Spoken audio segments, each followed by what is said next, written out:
They asked if I was still alive. Like I was some dusty relic in the corner of their memory. Like I didn't raise them, feed them, fight for them. They laughed at my silence. But when I finally answered, the whole world listened, and they never saw it coming. They asked if I was still alive. Not to my face, of course. No one ever says cruel things to your face anymore. It was a group text. I saw it by accident. My grandson left his phone on the kitchen counter when he rushed out to take a call. I was just setting down a plate of cookies I had baked for him, a habit I never quite dropped. I wasn't trying to snoop, I never do, but the screen lit up and I caught the words before I could look away. Wait, is she still alive? LOL. Haven't seen her in forever. Nah, I think she just sits in the back room like furniture. Bet she doesn't even know what TikTok is. I stood there, one hand on the warm ceramic plate, the other on my chest. A laugh? About whether I'm alive. I blink.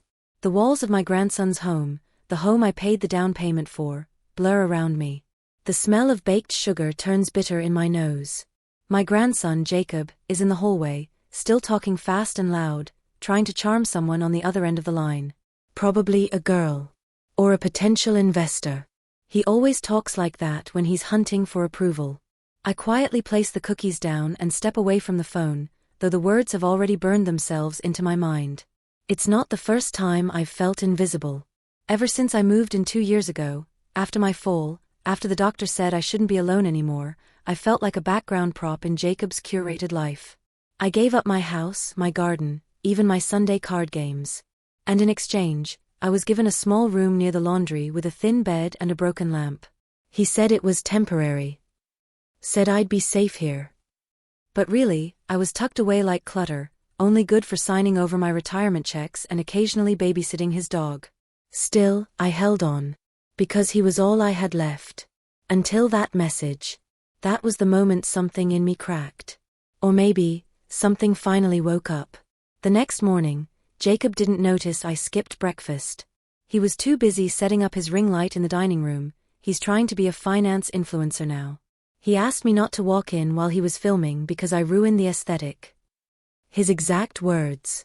I nodded quietly, but inside, a strange calm was growing. Like the sea pulling back before a tidal wave. He doesn't know who I used to be. What I'm capable of. None of them do. They think I'm just a frail old lady, because I move slow and forget my tea sometimes. But they forget I once ran my own small press. I taught typing classes. I organized fundraisers before they knew what a hashtag was. I'm not as helpless as they want me to be. That night, when he went to bed early with his noise-canceling headphones on, I got to work. I opened the dusty laptop he tossed in my room when he upgraded last year. The screen flickered like it didn't want to remember me. But I made it remember. It took some time, passwords, updates, forgotten logins. But by 2 a.m., I had a TikTok account. I stared at the empty profile for a while.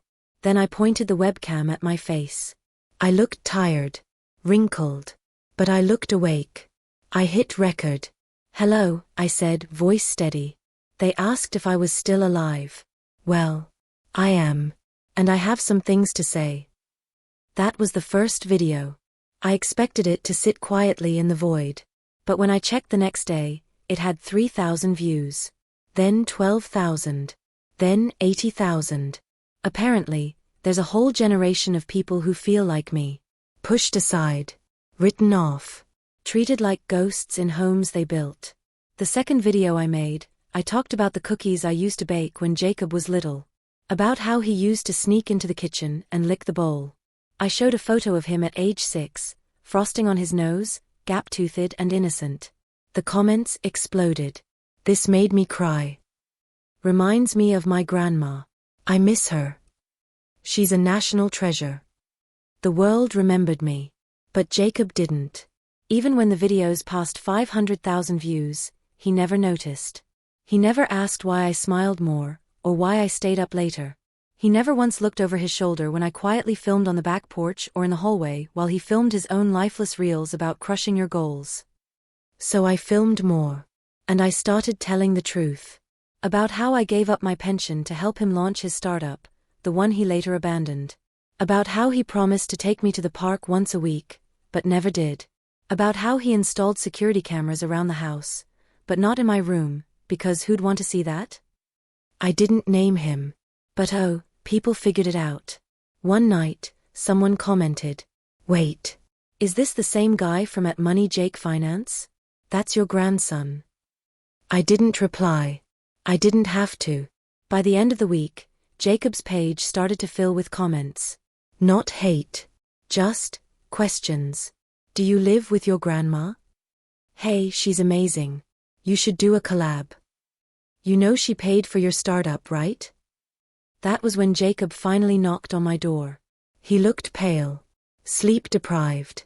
He held his phone in one hand like it was radioactive. "Grandma," he started, trying for that boyish charm I once adored. "What are you doing?" I looked up from my laptop, where I was editing a clip about how elders often feel erased in their own families. "Living," I said. His face twitched. "But people are dragging me online." "I never mentioned your name." "But they know. They're unsubscribing." I lost 3 brand deals. I tilted my head. They asked if I was still alive. I answered, "That's all." He blinked, mouth open. I closed the laptop gently and stood, slowly yes, but taller than I'd felt in years. "You always said I should find a hobby. Well, I found one." He tried again, softer this time. "Maybe you could just take a break for a while? Let things cool off." There it was. The control. The tone that always carried that silent, patronizing edge. I used to flinch at it. Now? I smiled. "I think you should take a break, Jacob." He frowned. "From what?" I reached into my nightstand and pulled out a manila envelope. Inside were copies of bank statements, legal documents, all tied to the house. My name's still on the deed, remember? You wanted help co-signing it back when your credit was shot. His eyes widened. "You wouldn't."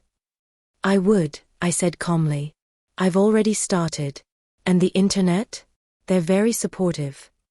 He stood there, stunned, as if seeing me for the first time in years. But it was too late. I had already come back to life. I didn't plan on going viral. It just happened. Like spring finally arriving after years of silent winter. One clip turned into 5, and those turned into 20. Before I knew it, I was the internet's favorite grandma, the one who spoke softly but carried receipts. Who didn't raise her voice, just raised eyebrows. Who baked cookies while explaining how her family turned her into wallpaper. And yes, I had help. People messaged me. Strangers. Kind ones. They offered editing tips, hashtags, lighting tricks. One girl from Minnesota made me a logo, a little teacup with lightning inside it. She called it "Storm in a Saucer." I liked that. The more I posted, the more I remembered what it felt like to matter. I wasn't just someone's dependent anymore. I had a voice again. And people were listening. "Jacob?" He was spiraling. At first, he tried to act like everything was fine. Brushed past my door like the hallway wasn't on fire. Told his followers he was taking a mental health break. But I could hear him pacing at night. Arguing with someone over the phone, maybe a manager, maybe a sponsor. He tried to play damage control. Too bad for him. I wasn't finished. I didn't want to destroy him. I wanted to wake him up. To shake the selfishness right out of him. To remind him who stood behind him when no one else did. And if it meant showing the world how I was treated, so be it. Because the more I told my story, the more others came forward with theirs. Grandparents. Caregivers. Widows. Forgotten uncles. Thousands of people left comments. My son moved me into the garage. They only call when they need money. You made me feel seen. But Jacob? He just wanted me to shut up. One morning, I walked into the kitchen and saw him deleting things off his phone, panic all over his face. He looked up like a kid caught sneaking candy. "Good morning," I said cheerfully, pouring myself a cup of tea. He forced a smile. "Hey, morning." I sat across from him and stirred honey into the tea. The silence between us crackled. "I saw your latest post," he said finally. "The one about the time I forgot your birthday." "I didn't mention names," I said, sipping slowly. You didn't have to. I tilted my head. Did I lie? He flinched. No, but, come on, Grandma. People forget birthdays. That's not evil. You're right. People forget. But people also apologize. They make up for it. You didn't. His mouth opened, then closed. He looked 20 again, defensive and immature. You're making me look bad. No, Jacob, I said quietly. You look bad. I'm just not hiding it anymore. He pushed back from the table. So what, you want to humiliate me? Get back at me. No, I said. I want you to understand what you did. What you still do. I want you to feel what I felt. And then maybe, just maybe, you'll grow the hell up. I didn't raise my voice. I didn't cry. I just stood up, took my tea, and walked out. And the video I posted later that night? That one changed everything. I called it the room with no name. I walked through the hallway holding my phone like a lantern, filming quietly. The walls were white, sterile. I passed his home office, decorated, polished, with awards on shelves and candles on timers. Then I opened my door. It creaked. Always did. I filmed the tiny mattress pushed against the wall. The mismatched blankets. The cracked lampshade. The chipped dresser with a stuck drawer. A single window, half blocked by the backyard fence. My entire living space looked like a motel that forgot people have feelings. And then I turned the camera to my face. I raised him, I said calmly. I helped him get into college. I sold my car to help fund his dream. And this is what he gave me back. No tears. No anger. Just truth. The internet exploded. By the next morning, I was on the Today Show's Instagram. A podcast wanted to feature me. And someone, I still don't know who, turned my video into a trending soundbite. They asked if I was still alive, so I answered. It looped under montages of other elders sharing their stories. Hundreds of them. Then thousands. I became a movement. And Jacob? He lost every sponsor. All of them. One dropped him publicly, said they couldn't be associated with someone facing allegations of elder neglect. That one made me chuckle. No one even knew he had a grandmother a month ago. Now I was the reason they wouldn't touch him with a 10-foot pole. The best part? I didn't even have to try. I just existed. That night, Jacob banged on my door. I opened it slowly, phone still in my hand. He looked wrecked, hair messy, shirt untucked, bags under his eyes. You win, he said. I wasn't playing a game. He stared at me, breathing hard. Why didn't you just tell me? Why do it all online? I crossed my arms. I did tell you. Over and over. I asked to be taken to church. I asked for real food sometimes instead of takeout. I asked for you to remember my birthday. You didn't listen. His face crumbled. I didn't mean to hurt you. I thought you were okay with everything. You never asked if I was. Silence. I let it sit there. Heavy. Righteous. Then I said something I never thought I'd say. I'm moving out. His eyes snapped wide. What? I've been saving my checks. And I've had enough donations come in to put down a deposit. A woman in Wisconsin runs a co-living space for retired creators. They have gardens. A library. Weekly storytelling nights. I leave Friday. You're serious? As a heart attack. He stepped back like I'd hit him. But, what about the house? The mortgage? I'm taking my name off the deed. You'll be responsible for the full amount now. I can't afford it. That's not my problem anymore. But Grandma. I'm not your doormat anymore, I said gently. And if you can't afford to live like a king without me, maybe you shouldn't have treated me like a servant. I closed the door. Behind it, I heard him whisper a word I hadn't heard from him in years. Sorry. Too late, Jacob. Friday came faster than I expected. I packed my few things in 2 old suitcases. People online offered to send me new clothes, electronics, even a camera. I declined most of it. I don't need much. I just need to be seen. A Lyft driver pulled up out front. Jacob stood on the porch, watching me like a man who's lost something and doesn't quite know what. I didn't realize how far I let things go, he said, holding the screen door open. I hope you learn from it. I think I already have. I nodded. I really am sorry, Grandma. This time, I believed him. But I didn't stay.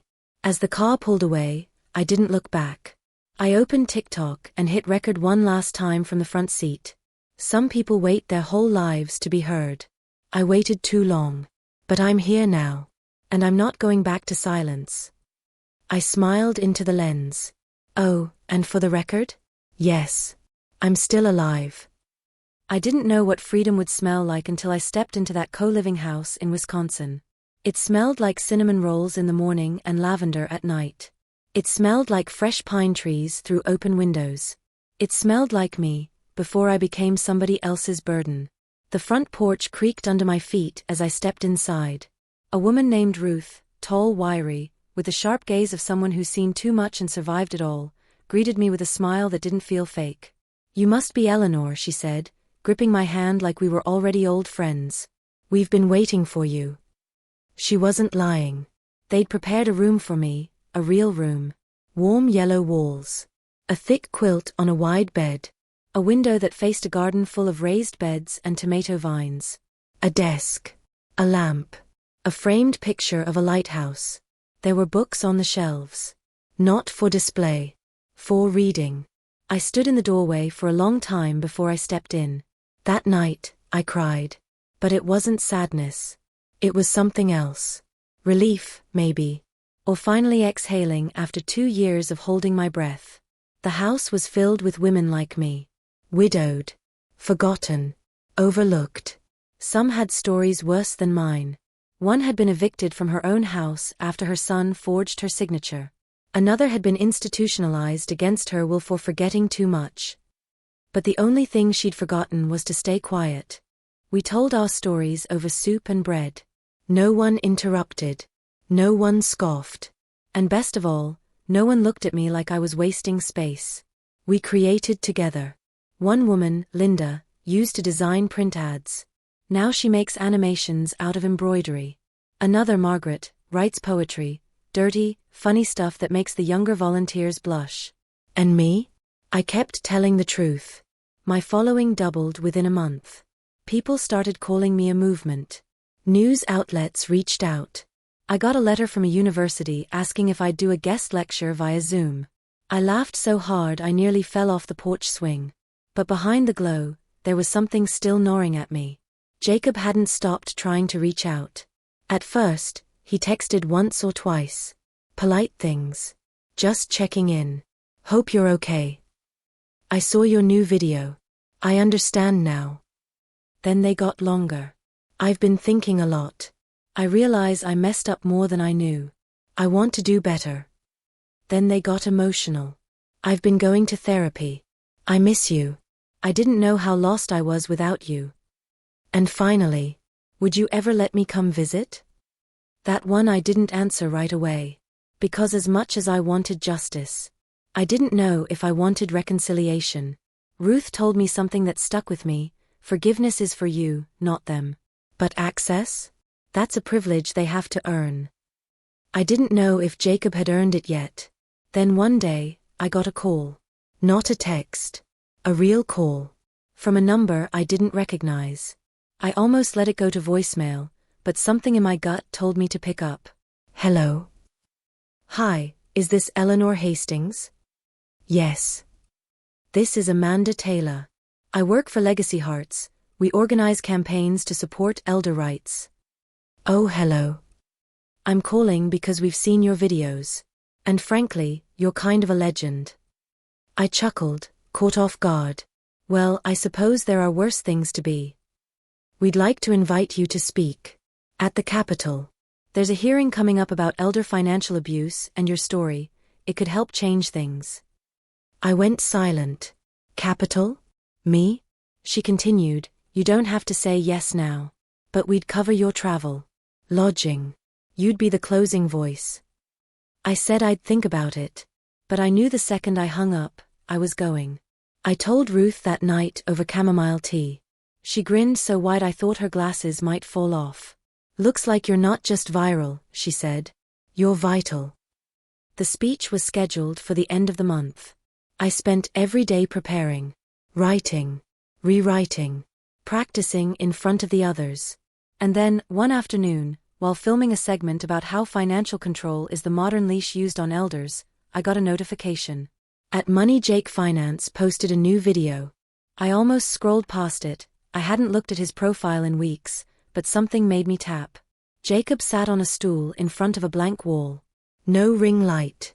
No sponsor logos. No fake excitement. Just him. He looked smaller than I remembered. Older. Hey, he began. This is gonna be messy, but I need to say it. He paused. Swallowed. My name is Jacob Hastings. A lot of you probably know me because of her. My grandmother, Eleanor. My chest tightened. I spent a long time pretending I didn't see her. Even when she was in my house, I treated her like furniture. I prioritized likes and follows over the person who literally gave up her house for me.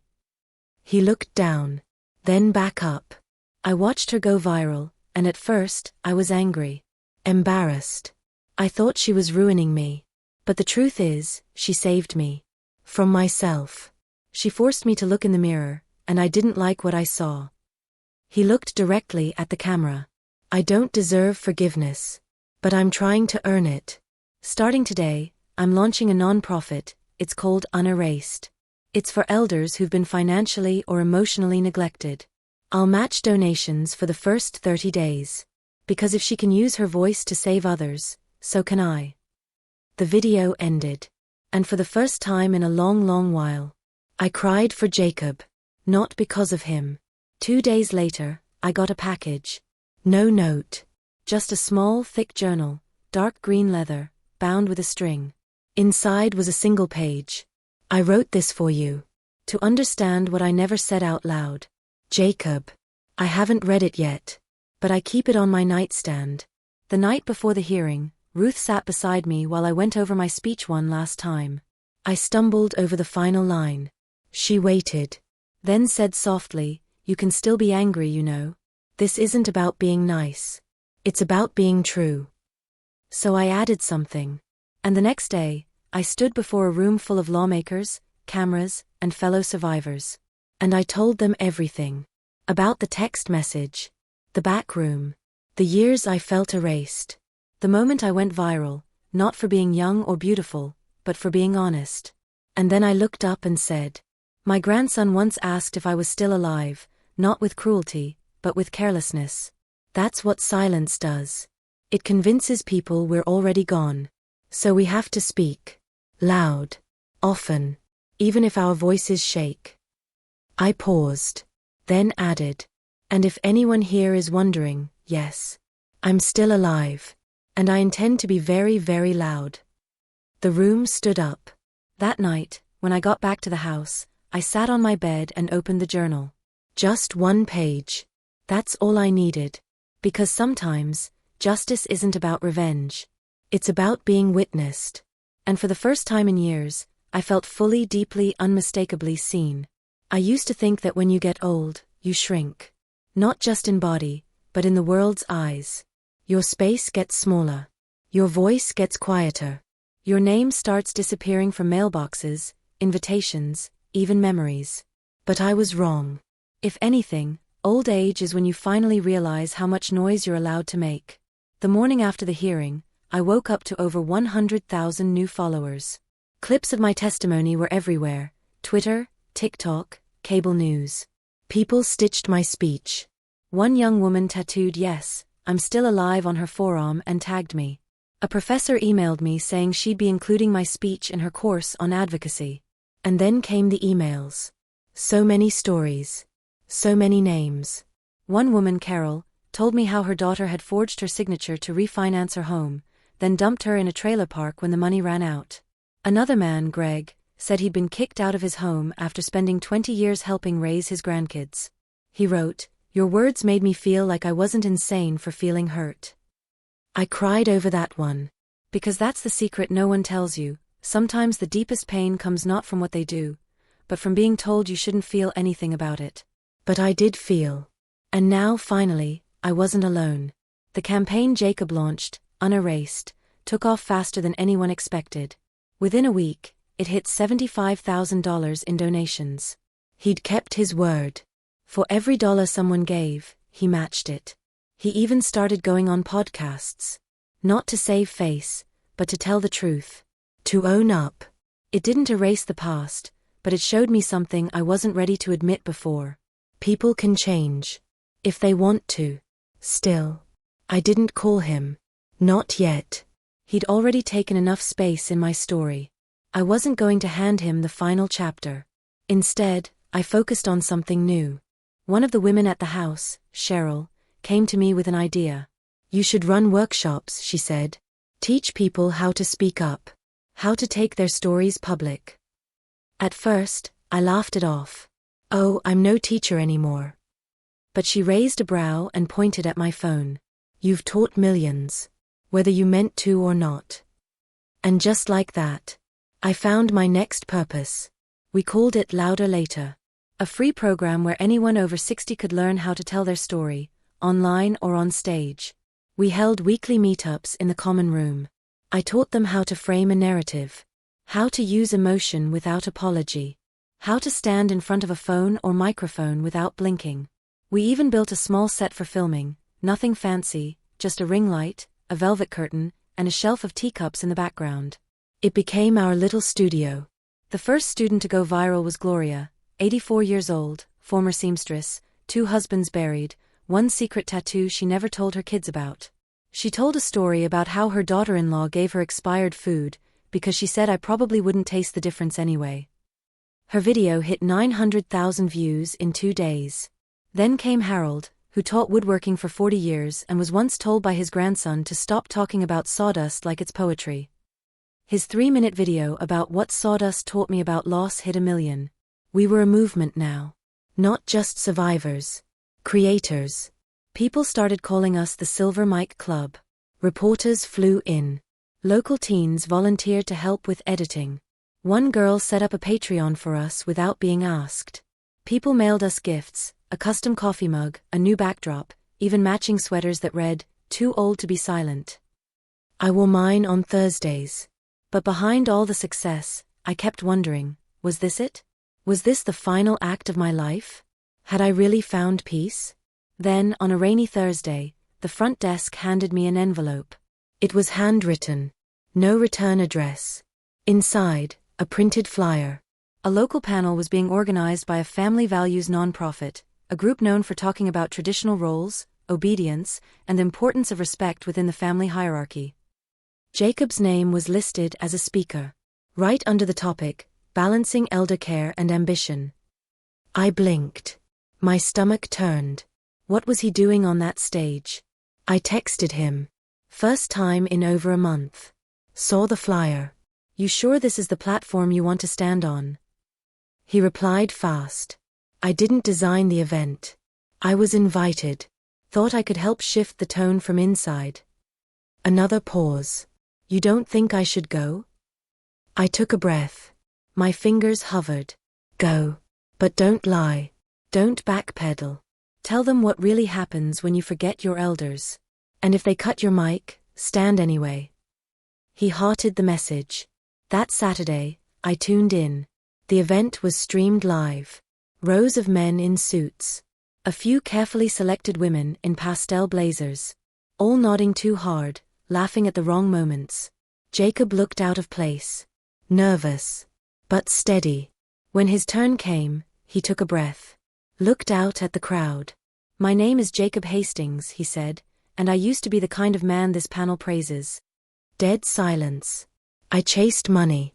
Built a brand. Used my grandmother's retirement to fund my business. And when she moved in with me, the woman who raised me, I shoved her into the background like a coat rack.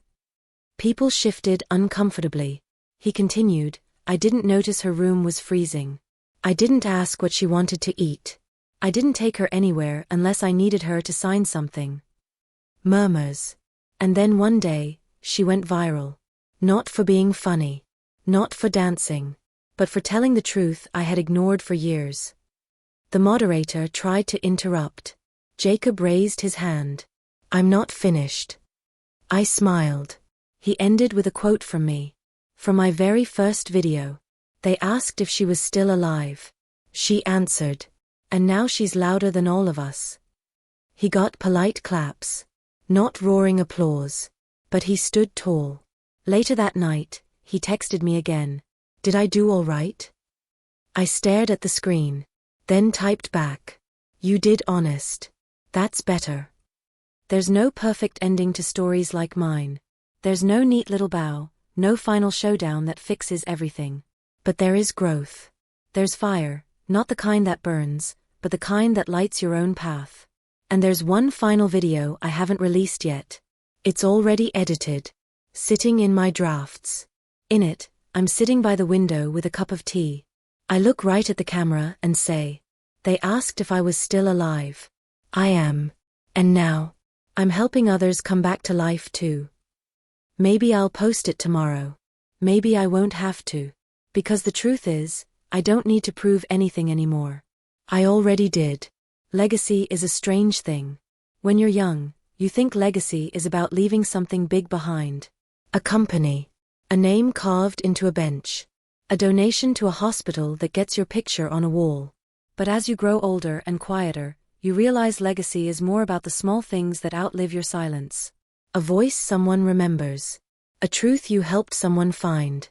A girl who dares speak up because you did. And lately, I've realized my legacy was never going to be a name on a building. It was going to be a room full of elders holding cell phones, telling stories no one thought they were allowed to tell. It was going to be women like Gloria, who now gets recognized at the grocery store by teenagers who say she reminds them of the grandmother they miss. It was going to be us. But even I wasn't ready for what came next. It started with an email from a woman named Lee Anderson. Subject line, we want to buy your story. At first, I thought it was spam. Some AI-generated scam from a fake producer fishing for bank info. But I read it. Then read it again. Lee was real. She was a showrunner with a production company that had just landed a deal with a major streaming service. She'd seen my videos, watched my speech, and apparently, couldn't stop thinking about it. She wanted to option my life story for a scripted series. Yes. A show. About me. About all of us. I read the email at least a dozen times. My fingers trembled. I'd been a lot of things in life. Daughter, wife, mother, grandmother. But main character?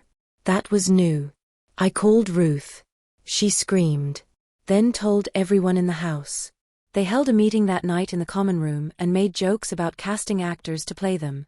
Who do you think'll play me? Gloria grinned, sipping chamomile. Sandra Bullock? Betty White's ghost.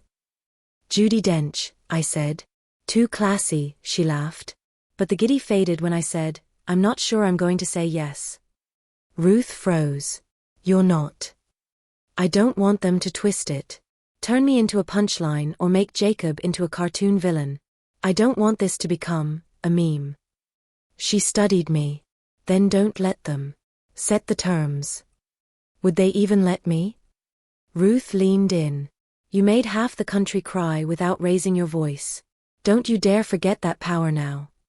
That night, I emailed Lee back. I told her I'd agree under one condition, I write the final episode. She replied in under an hour. We were hoping you'd ask. And just like that, I signed the contract. The news went public within a week.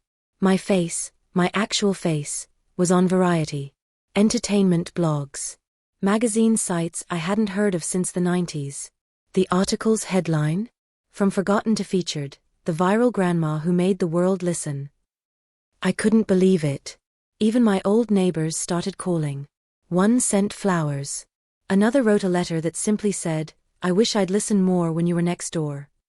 But with the good came the inevitable. Jacob called me again. Not to ask for anything. Just to talk. Grandma. I saw the article. Yes. I'm proud of you. I smiled. You know what that means now, don't you? Pride. It's not just applause. It's acknowledgement. Accountability. He was quiet for a long moment. I want to make sure you're protected, he said eventually. Legally. With the show. I have a friend who works in entertainment law. I can. I already have a team, I cut in gently. They're good. And they listen. More silence. Then softly, do you think I'll be in it? I paused. Not out of cruelty, but care. You'll be there, I said. But not as the villain. Relief softened his voice. Thank you. But not as the hero either. Fair, he said, after a long breath. We hung up. And I felt something I hadn't felt in a long time, not bitterness, not victory, just balance. It was a strange piece. The production started in late spring. They flew me to the set.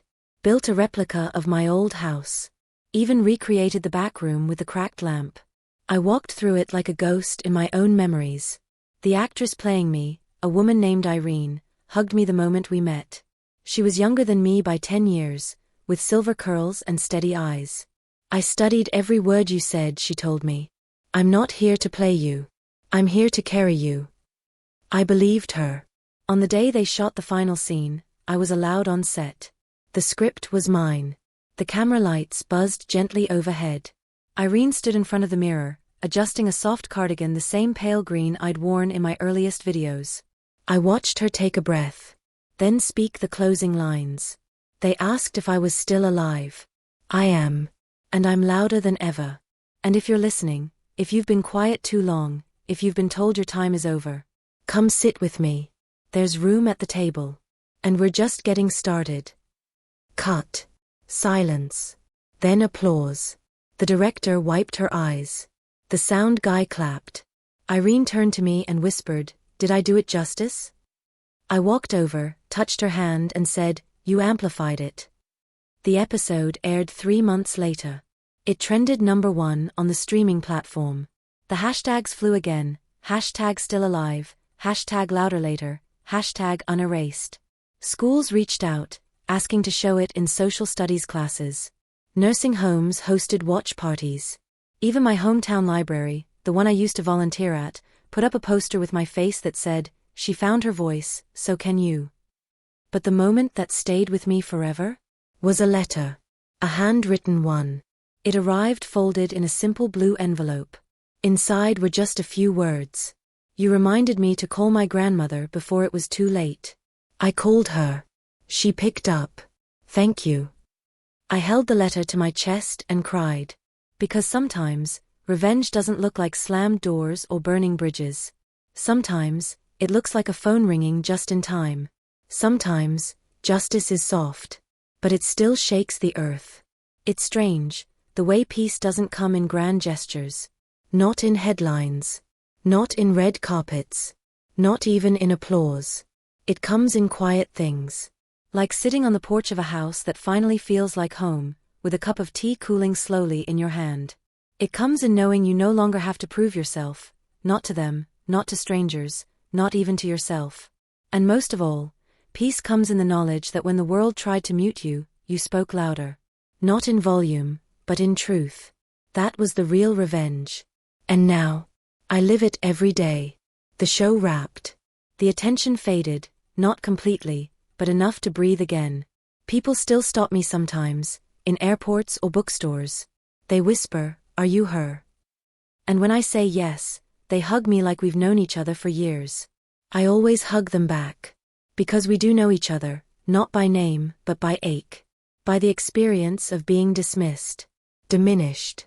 Discarded. But not anymore. The Silver Mic Club expanded. We moved from our little Wisconsin home into 3 chapters across the Midwest. Ruth now leads one in Michigan. Gloria runs a newsletter called Louder Than Yesterday. We started offering grants for elders who want to launch online platforms, poetry pages, recipe blogs, music, spoken word. We are not fading. We are flourishing. And I finally found what I didn't even know I needed. A rhythm. Mornings with soft light and soft bread.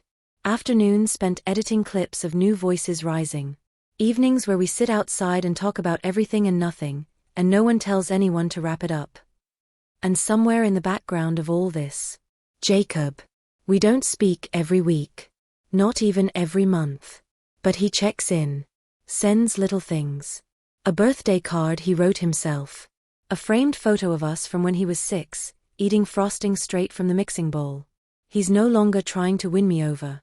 He's just being. And that's more than enough. A few months ago, I got another call from him. "Grandma," he said, voice steady. "I've been offered a chance to speak at a summit in D.C. about unerased. I want to do it. But only if you'll be there." I hesitated. Not because I didn't want to go, but because I didn't want to become a symbol. I've been that already. This time, I just wanted to be a presence. So I told him, "I'll go. But not as your mascot. I'll go as your witness." He agreed. And so I went. The room was smaller than I expected. Less formal. Folding chairs, water bottles on plastic tables. But Jacob stood tall, clean-shaven, no longer performative, just sincere. He told our story again. But this time, he centered me. He said, "I was raised by a woman who didn't ask for the spotlight, until I forced her into the shadows. And when she finally spoke, it wasn't to shame me. It was to save herself. And somehow in doing that she saved me too." There wasn't a dry eye in the room. After the talk, a young man, maybe in his late 20s, approached me. "I've been following you since the first cookie video," he said, hands trembling. I showed it to my mom. We hadn't spoken in 2 years. Now, we talk every Sunday. I took his hand in both of mine and said the only thing I could. "I'm proud of you. I really am." He cried. I cried. And for once, Jacob didn't try to capture the moment. He didn't film it. Didn't frame it. He just let it be real.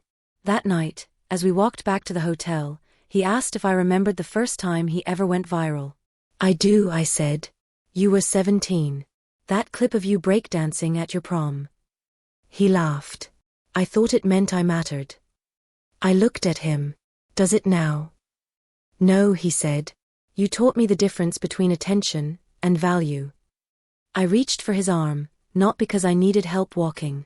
Just because it felt right. Back home, I returned to my garden. Yes, my garden. We have one now at the main house. Raised beds, herbs, tomatoes, and sunflowers that lean into the sky like they're unapologetically loud. I tend it every morning. It's my church, in a way. One morning, while trimming the rosemary, I looked up and saw a girl standing at the fence. Teenager. Hoodie too big for her. Phone in hand. She looked nervous. But determined. "Hi," she said. "Hello there," I smiled. "Can I help you?" "You're her, right? From TikTok." I nodded. "My grandma doesn't talk much anymore," she said, eyes down. "But I showed her your videos. Now she writes notes. She tapes them to my door." She pulled one from her pocket. The ink was faded, the paper thin. "Don't forget to wear socks today. Love you." I felt tears sting my eyes. She hadn't written me anything in years, the girl said. "So, I just wanted to say thank you." I opened the gate. "Would you like to walk the garden with me?" She nodded. And that, I think, is what legacy really looks like. Not a trophy. Not even a streaming show. It's a girl at a fence, holding a piece of paper that proves silence doesn't have to be permanent. It's a note that says, "I see you. I remember you. I still care." And me? I've written my last video script. Not because I'm done, but because I've said everything I needed to say. Now, it's time to listen. To the next voice. To the next forgotten person who finds their way back to the front of the room. Because yes, I'm still alive. And now, I live in every voice that refuses to be quiet.